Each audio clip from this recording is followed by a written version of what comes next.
Shalom peuple de Dieu, c'est la prophétesse Priska Molasso depuis Tunis, visionnaire du ministère Cité de la Grâce, Kinshasa ainsi que Tunis.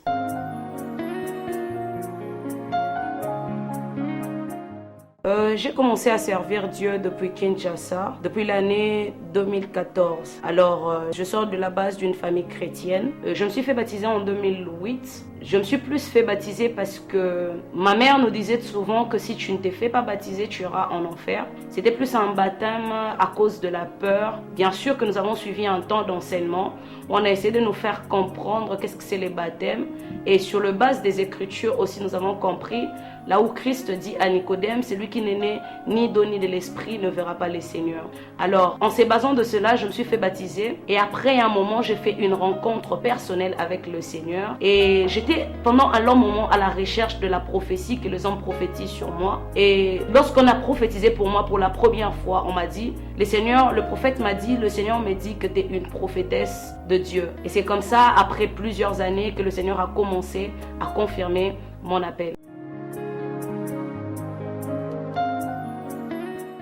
La motivation cachée derrière le service que je devrais rendre au Seigneur, j'étais plus convaincue par rapport à l'amour que je portais pour lui. Vous savez, il y a un temps, lorsque tu as un amour profond pour une personne, tu te demandes quelle est la chose que l'on peut faire pour le bien de cette personne. Et très vite, le Seigneur m'a passionné pour les âmes. Et en premier lieu, je dirais que la première de la motivation qui m'a permis de servir le Seigneur, l'amour pour Dieu et ainsi la passion des âmes.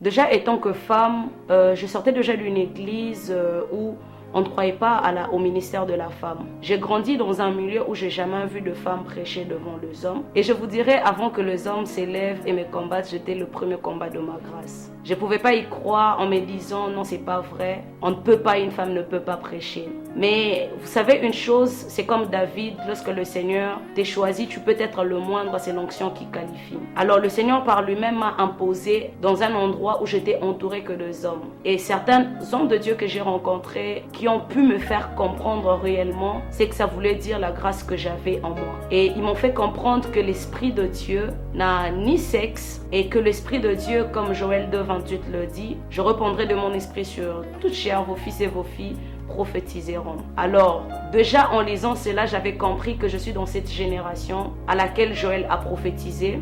Et les hommes m'ont pas accepté, mais l'onction et l'Esprit de Dieu ont rendu témoignage que j'avais reçu en moi l'appel de Dieu.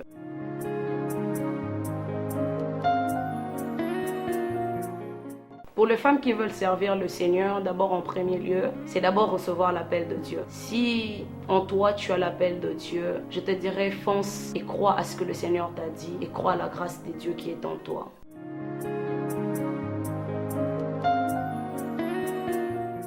Alors mes débuts à Tunis, ça n'a pas été facile. J'étais dans un lieu, dans un milieu où j'étais déjà connue. Je suis arrivée à un pays où j'étais totalement inconnue. Alors par la grâce du Seigneur, le Seigneur a mis deux personnes qui m'ont permis à très bien évoluer, que je citerai le prophète Jongosa. Et ensuite, le Seigneur a fait en sorte que je rencontre deux personnes qui ont été d'un grand soutien pour le ministère, l'évangéliste Landry, le cordon Christopher, le cordon Elvie, et tant d'autres personnes que le Seigneur a mises à mes côtés et qui m'ont soutenue jusqu'à ce que les choses soient assises telles qu'elles sont assises aujourd'hui.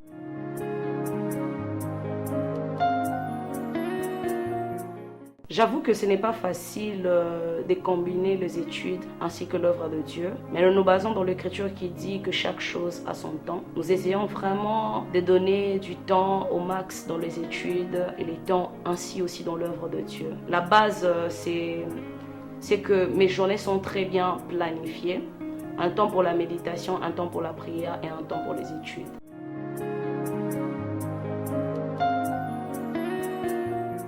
Servir Dieu ne fait pas de nous de personnes qui dépendent totalement de l'offrande. Alors, étant que jeune, j'essaie de me chercher. J'entreprends dans plusieurs choses et plusieurs projets sont encore en marche. Et aujourd'hui, je me base plus sur le projet qui a été déjà accompli. Une agence de voyage que j'organise de voyages pour des étudiants, pour les études. Oui, par la grâce de Dieu.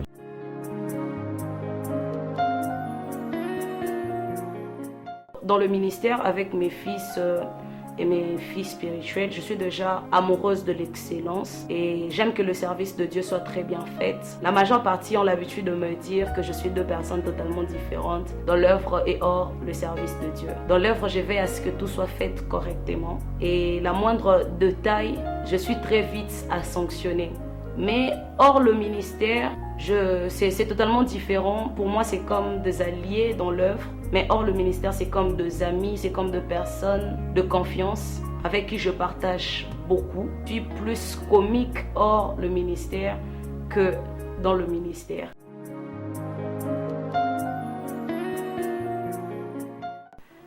Je suis très passionnée du football, que je détiens cet amour de mon défunt père. J'aime beaucoup la PlayStation, je suis fan de jeux vidéo. J'aime aussi le billard. Alors je vous remercie d'être si présents, si nombreux à nous suivre. Alors nous nous donnons rendez-vous au prochain rendez-vous. Que le Seigneur vous bénisse et que la main de Dieu soit sur vous.